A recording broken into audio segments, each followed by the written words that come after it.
simple dashboard in Salesforce. So from the home page, you're going to go ahead and select your Dashboards tab. If you don't see it on your list of tabs, you can go ahead and click this More drop down over here, or search Dashboards using this little app manager here. Once you select it, you'll be taken to a page similar to this. You might have former dashboards that are already presented here. As you can see, we're on the recent dashboards, but we're going to go ahead and select New Dashboard.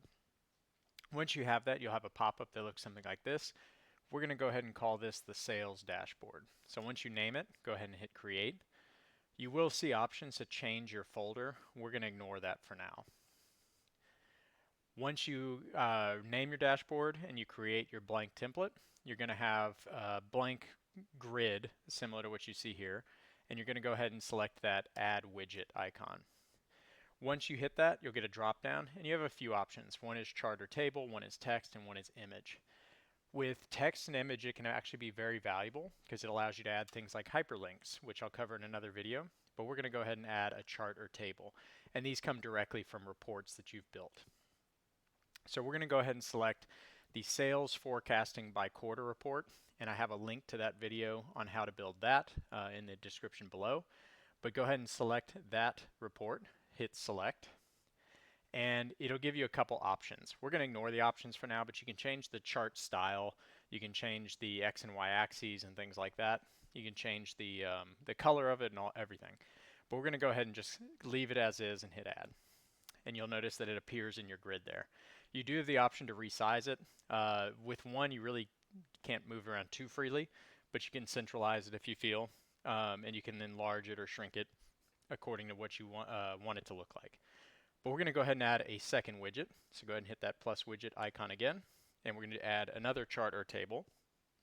This time it's going to be the leads by state report that we had built in another video as well, and we'll have that link below also. Once you have that selected, go ahead and hit the select icon again.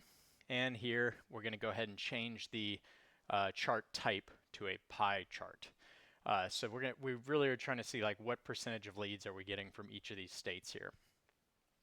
Once you do that, scroll down to the bottom, and you'll notice that we changed some of these checkboxes over here on the left, denoted by this little pink line here. What I want, instead of show values, we want to show percentages, and what that's going to give us is a percent value in each of these little sections of the pie.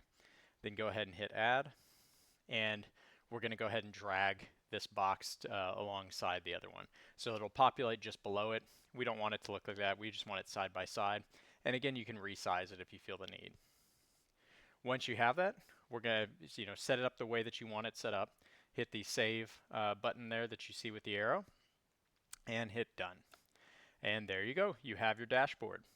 In another video, we're going to show how to locate it as a default tab that you see above, where we have dashboards, reports, opportunities, etc. Here you could have your sales dashboard as an individual tab. We'll show that in another video. We'll also add a few other items to the dashboard in future videos, but I hope this was helpful.